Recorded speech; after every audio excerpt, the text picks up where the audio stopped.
We continue now at the top of Daf Nun Daled Amud Beis Meseches Zevachim. This is Zevachim Daf 54b.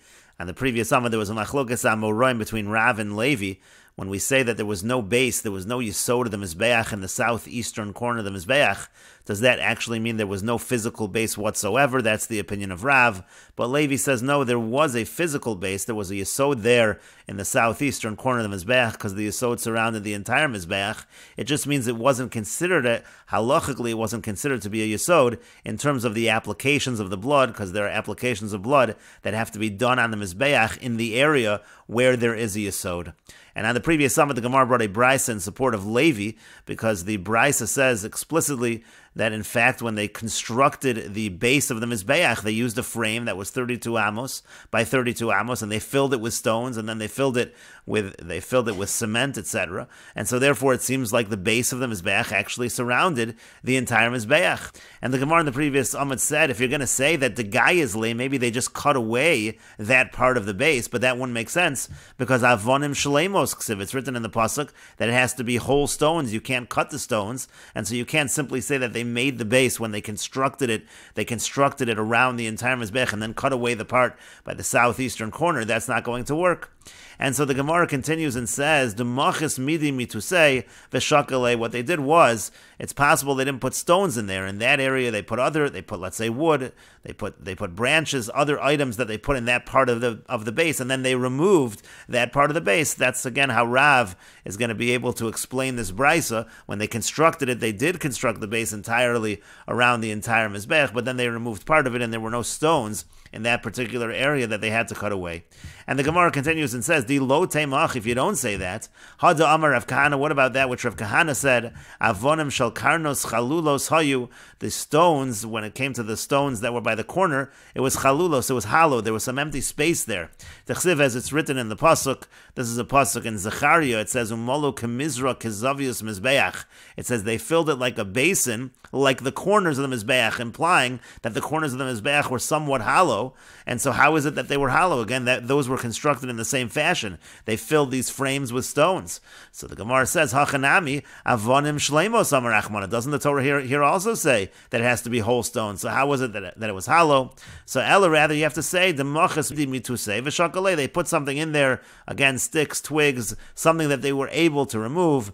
And so Hachanami here also demachas midi mitusei. They put something underneath v'shakale, and they took it away. They were able to remove it. And the Gemara continues, Darash Rava Darshan Maidechsiv. What does it mean when it's written in the pasuk? This is a pasuk in Sefer Shmuel. Vayelech David u'Shmuel vayeshvu b'Noyos b'Rama. It talks about Noyos and Rama. David and Shmuel, they settled in Noyos and Rama. V'chima inyan Noyos eitzel Rama. What does Noyos have to do with Rama? Those are two separate places. And so we darshan as follows. Ella, rather, it means to say Shayu Yoshvin b'Rama. They were in Rama physically. They were in a place called Rama. Va'oskin b'Nuyo Shalolam. But they were dealing with the beauty of the world, meaning, as we'll see, they were dealing with the location of the Beis HaMikdash. Amri, they said, Ksiv, it's written in the pasuk of V'kamta v'olisa el hamakom, that you're going to go up to the place, you're going to go up to the Beis HaMikdash, implying that it's elevated. Melamid sheBeis HaMikdash gavoa mikol Eretz Yisrael, that teaches that the Beis HaMikdash was the highest place in all of Eretz Yisrael. V'Eretz Yisrael gavoa mikol haratzos, and Eretz Yisrael was the highest place among all of the lands. Lo have yodi duchte heche, but they didn't know exactly where the place should be. Aisu Sefer Yoshua, they brought a Sefer Yoshua. Bekulu Ksiv, everywhere where it describes the boundaries and the borders, it says V'yorad. It always uses the word V'yorad, V'sar Hagavul. It says either V'yard Hagavul or V'sar Hagavul. But B'Shevet Binyamin V'ola Ksiv. But by Shevet Binyamin, that's where it says V'ola, going up. V'yorad lo Ksiv, but it doesn't say V'yorad. It doesn't say going down. And so Amri, so they said, Shema Mino, we see from here, Hachahu Mekomo, that here, this is the proper place. It must be in the territory of Binyamin. Savar lemivniye be'ein etam. Immediately they thought to build it in ein etam in Binyamin, which is very high up. It's the highest point. Amri, they said, Netasi be'kolil k'dichsiv uvein kseif of shachin. Let's lower it a little bit, as is written that it's going to dwell the Shechina will dwell between its shoulders. If you want, I could say, Gemiri, it's a tradition, the Sanhedrin, Bechelko de Yehuda, that the Sanhedrin would be in the territory of Yehuda. Ushchina, Bechelko de Binyamin, and the Shechina would be in the territory of Binyamin.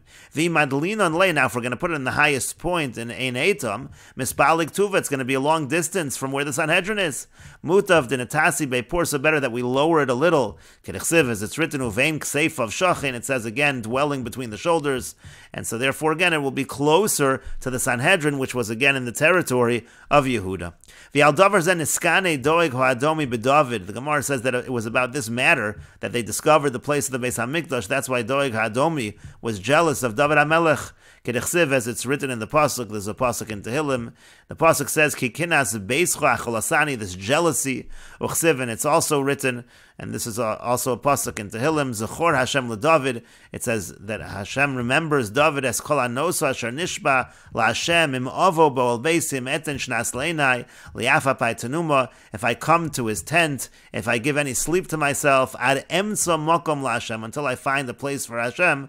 And so that's the idea again that David HaMelech discovered, so to speak, the place of the Beis HaMikdash. And the Shinuye Nuschos notes the girsa that we have in our Gemara is V'yorad V'olah Hagavul V'sar Hagavul, and by Sheva Binyamin it just says V'olah. That's the way we have it, but the Shinuye Nuschos has V'yard Hagavul V'sar, that everywhere else it says again V'yard and V'sar, and again by Sheva Binyamin it says V'olah. There's another girsa as well, that Ksiv V'olah Hagavul V'sar Hagavul B'Sheva Binyamin, V'olah Ksiv V'sar Lo Ksiv, various gersos, but again the same basic idea that they discovered, so to speak, that it would be in the territory of Binyamin. And the Gemara continues, the pasuk in Tehillim follows and says, Hinei shmanua be'efrasa, we heard it in Ephras, mitzanua b'steyar, we found it in the field of the forest or the wood, and be'efrasa, when it says be'efrasa in this pasuk, zeh Yoshua, that's a reference to Yoshua. Again, they looked in Sefer Yoshua, to Ka'asi me'Ephraim, because he comes from Ephraim, that's why Ephrasa is a reference to Yoshua, and mitzanua b'steyar, when it says mitzanua b'steyar, zeh Binyamin, that's a reference to Binyamin, again here the territory of Binyamin,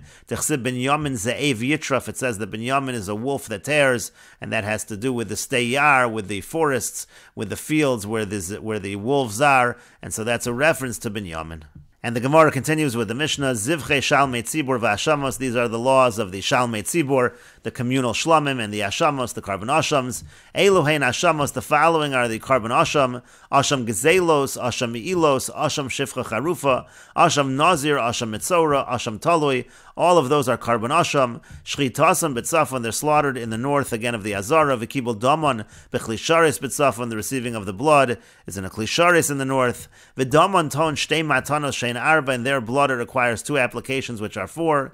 V'necholin Lifnim Min HaKloim, and they're eaten within the curtains, again within the Azara. L'zichrei Kahuna, to male Kohanim. L'chol Maichol, again prepared in any fashion. L'yom V'layla, for a day and a night. Ad Chatzos, until midnight. And Rashi explains, Zivchei Shalmei Tzibur refers to the Kivsei Atzeres, that refers to the sheep of Atzeres, of Shavuos. And Asham Gezelos, Ha'amar B'Shavuos HaPikod, and Asham Gezelos, that's by the oath of the deposit. Asham Meilos is Hanena Min Hektish, that's somebody who gets personal benefit from Hektish. And Asham Shifcha Charufa refers to Haba al Shifcha Kananis, that's if somebody has relations with a Shifcha Kananis, HaMiyuedes Levid Ivri, who is designated to be with an Evid Ivri. Asham Nazir is Shenitma B'Meis, that's talking about a Nazir that became Tamei Meis. Techsibei v'hizer la'Hashem es yimei nizro, talks about that in the pasuk. And Asham Taloi is the Asham for a suspended situation of Avera. Safik Shogag B'kares, Safik Lochata. There's a doubt if the person, again, had a situation of a Shogeg by Kares, maybe he sinned, maybe he didn't. V'hu kasab v'ayikar gabe Asham Meilos, that's written by Asham Meilos. Asham Vadai Lo Garsina. Now, Asham Vadai, we don't have that in the text over here. Shekol Elu Shehuzkru Ashamos Vadoin Hein, Chutz Me Asham Taloi, because everything listed here is an Asham Vadai. Vadai is a certain Asham, except for the Asham Taloi. Shtei matana shein arba, two applications of blood, which are four. To ba'asham nami bo'inon zrika saviv, by an asham also needs to be thrown surrounding the mizbeach, techsib b'makom asher yishchatu, like it says in the pasuk. And finally Rashi says, v'necholin lifnimim min hakloim, they're eaten within the curtains, techsib ba'asham b'vayikach korach, l'chol hashamam ba'kodesh hakadoshim tochlenu. It says in Parshas Korach that ba'kodesh hakadoshim, by the asham, that's where it's going to be eaten. V'zivchei shalmei tzibur, when it comes to the communal shlamim, the Gemara Mefarish Menale, the Gemara will explain the source, and we will continue with this discussion in the next video on Daf Nun Hey Amud Aleph.